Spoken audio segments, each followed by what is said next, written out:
Why does every man stare at me? Why don't I get approached by these men? Is something wrong with me? I'm gonna tell you the answer. I'm not being delulu. This is just facts. I know it, and I've heard it from men saying why they don't approach me.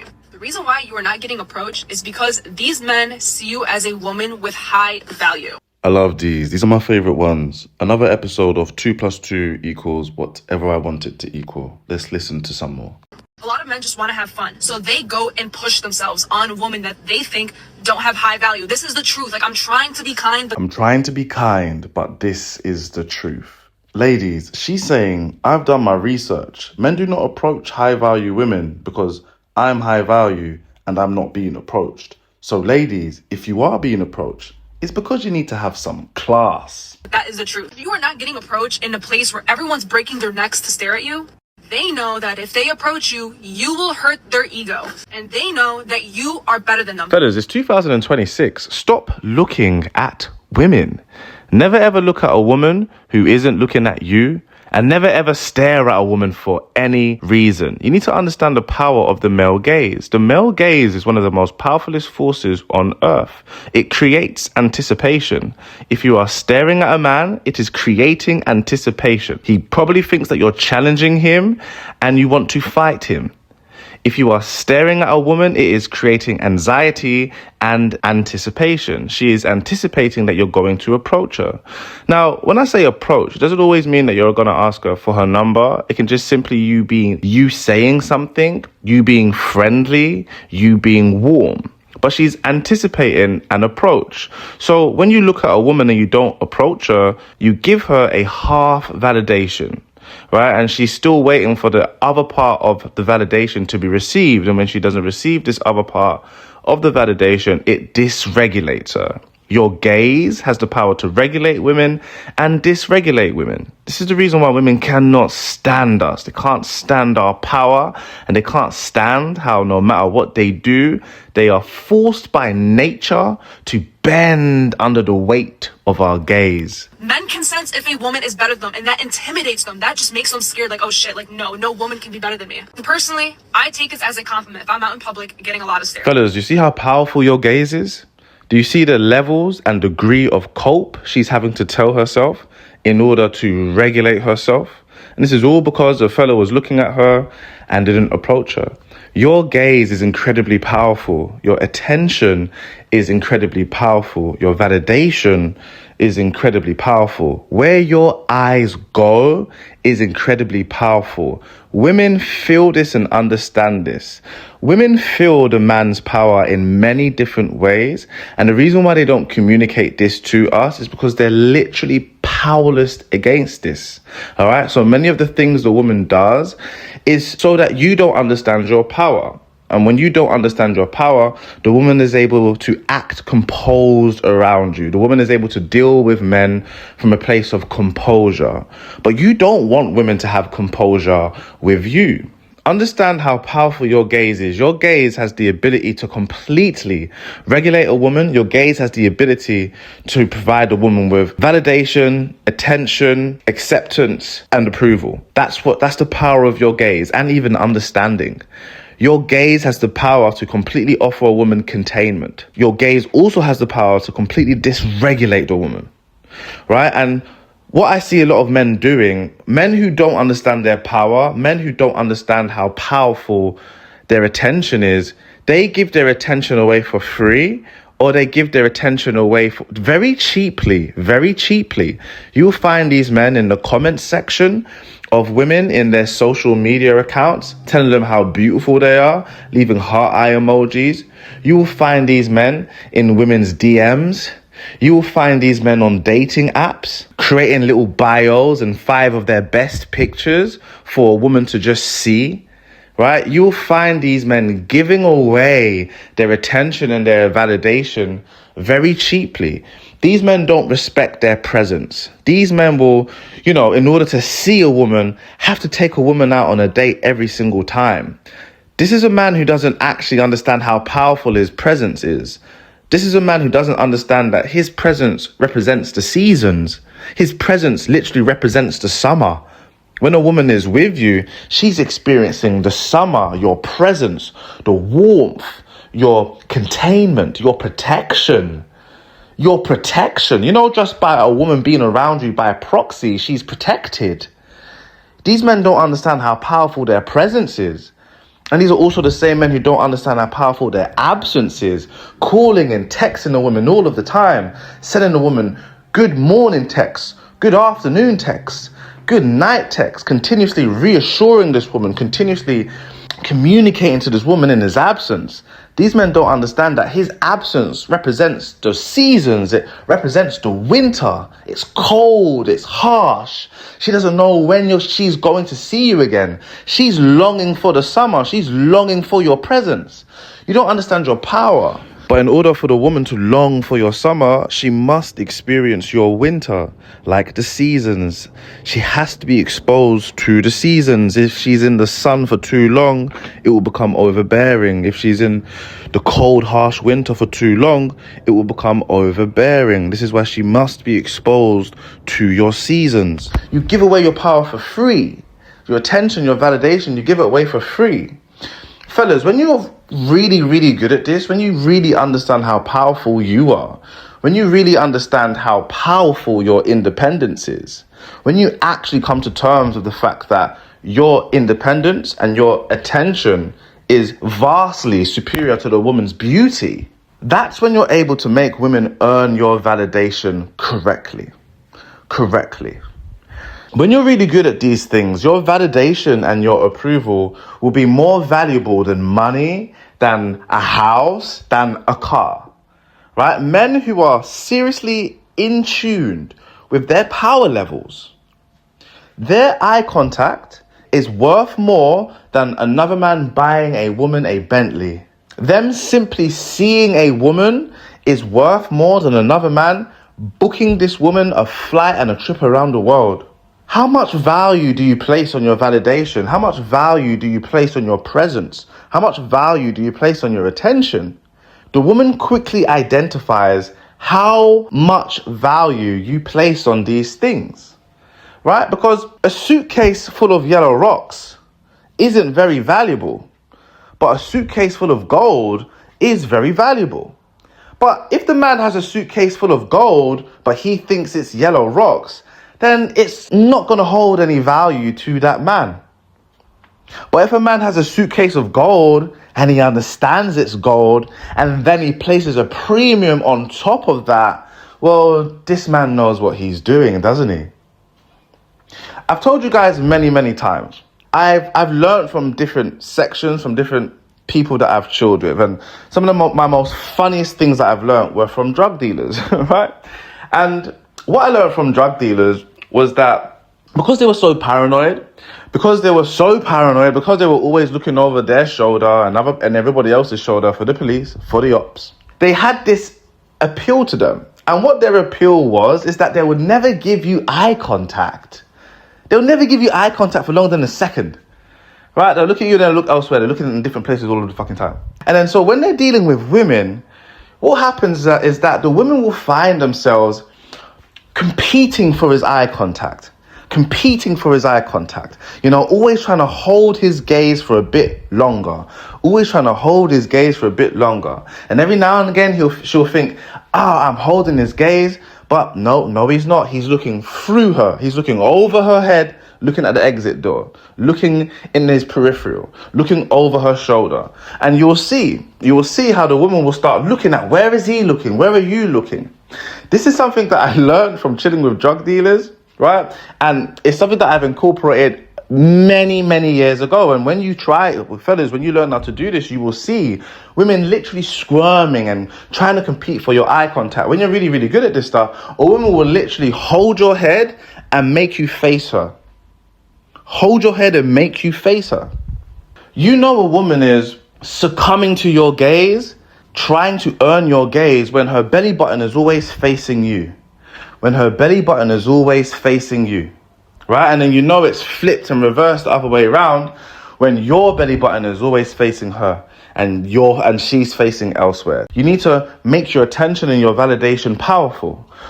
Well, as a rule of thumb, what I do when I'm chilling with women, right, is I never give the woman attention, validation, approval. I never give her these things without her actually earning it. So if the woman is saying some stuff and it's not interesting, it's boring, I'm not interested in what she's saying, I won't look at her. I am autistic, so this comes very naturally to me. Right? One thing that I did with my autism is that I never bended to the world when the world was telling me that I must give people my eye contact. No, it never felt natural to me. It never felt like that's what I want to do. When I was giving people my eye contact for no reason, it made me feel unhappy. All right. So one thing that I stuck to my own principles because I knew something about myself. I give eye contact to people I like. I give eye contact when someone is saying interesting things. I give eye contact to someone when I feel safe around them. I give eye contact to a man that I see as my brother. I give eye contact to a woman I like and who deserves eye contact. So what I do and what I've always done is when I don't want to look at something, I won't look at it. I won't just look at you because it's socially acceptable. No, and what I found out is when you are like this, you're actually being natural. This is how things are supposed to go. This is how, let nature take its place. What will happen is that the woman will use her initiative. She will figure out the things that you don't like. She will figure out the things that you do like. She will learn how to be funny. She will adopt your interests. She will do a bit more research her own self. She will literally cultivate herself into something you like. But you first need to give the woman the space to be able to do that. And you give the woman the space by not giving her unearned validation, unearned approval.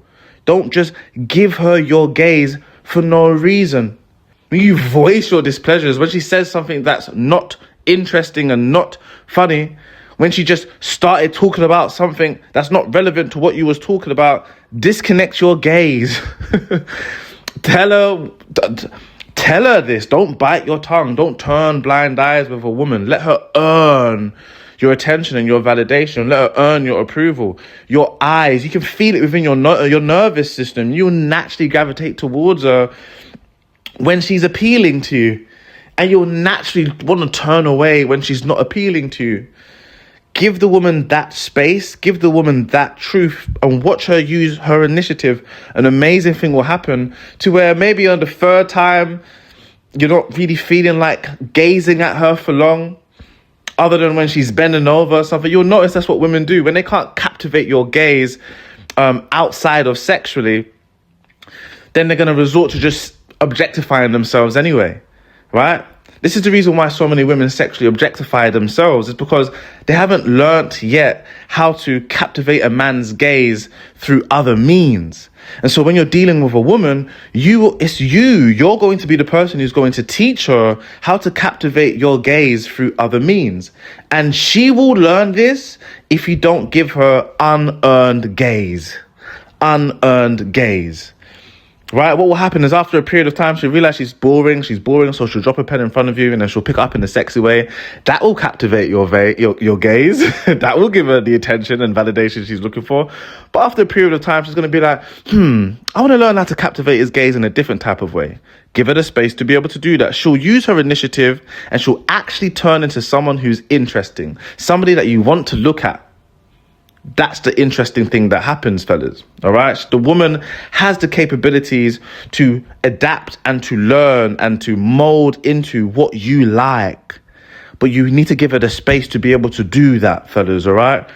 And you give her the space by not giving her unearned gaze. All right. So, fellas, when we're dealing with women, we don't give them unearned validation. If a woman looks sexy, and she's doing sexy things with her look, if she's being sexual with you, then yeah, that's a form of validation. Why would you not? That's earned validation. But if the woman wants more than that, if the woman wants to be seen as an intellectual equal, then you're going to have to be an intellectual equal, innit? Right? If the woman earns, we are attracted to attractive women. So they've earned something there. They've earned a validation there. They've earned an approval there. But then if they want something more, don't give them the fake validation. Don't do it. Let them earn it. All right. And the way they earn it is they'll study you, they learn from you, but they can only study from you if you're telling them the truth, if you're not biting your tongue, if you're not turning a blind eye. They can only learn from you and study from you if you voice your displeasures, you know? And so you need to be somebody who is comfortable with insecurity, fellas, right? You got to be comfortable with your insecurities. Obviously, as you get older, you want to work on these. But then you've also got to be comfortable with the woman's insecurities. Don't be the type of man that is absolutely afraid and of a woman feeling insecure. And don't be the type of man who is obsessed with making a woman never experience insecurity. Insecurity is very important. It's literally, we are a prey species, all right? I know we're apex of the world, but we've still got the psychology, the biology, the physiology of prey. We don't have sharp teeth, we don't have sharp claws, we don't have the armor on our bodies, and we live our life with a lot of anxiety and a lot of fear, especially compared to other animals, other predator types of animals. So insecurity runs us and it governs us. All right. So allow the woman grows through insecurity. So do you. So be comfortable with your woman feeling insecure. Let her earn your validation and your approval. All right? Like, that's the woman's challenge. The man's challenge is to overcome the world. The woman's challenge is to overcome the man. Let her overcome you. All right? But reflect the world. The world isn't easy, you know? And the only way that she will feel validated and good for accomplishing something with you is if she's had to overcome some stuff. All right. And so what you want to do, fellas, you don't want to shoot yourself in the foot and cultivate a very boring, annoying, uninteresting woman. You see these videos of the men coming home and they're hiding in their sheds, hiding in their car. We probably all have to do that anyway for just peace and quiet, to be fair. But build a woman that you like. Build a woman that you like. It's like with your kids. I don't understand men who aren't involved in their kids. They're only going to turn into kids you don't like. Build a woman that you like Build-A-Bear. Build the kids that you like Build-A-Bear. Build them. And the only way that you can build them is by having an input in them. You know? Obviously, whilst you're doing all of these things, be a loving person. You're a man. You're a pro-social man. Love her. Protect her. Love her, protect her. If she's being annoying, you don't have to be cold. You can communicate that she's being annoying in a warm and funny way. You can communicate that she's not saying anything of interest in a warm and funny way. Be charming. Be charming. When you introduce the woman to your code, try to be charming depending on what they did. Be multidimensional. Don't be one-dimensional. Don't be avoidant motivated. All right.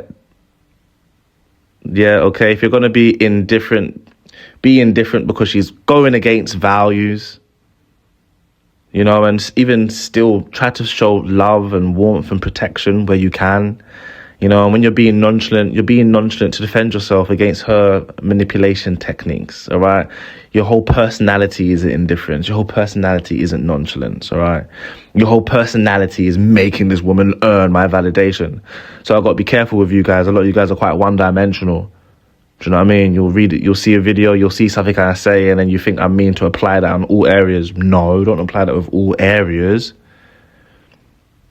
Be mindful, have a sense of presence so you know when to apply these things. But nothing's that easy, fellas. You've got to be multidimensional with these in life. Got to be multidimensional in life. All right?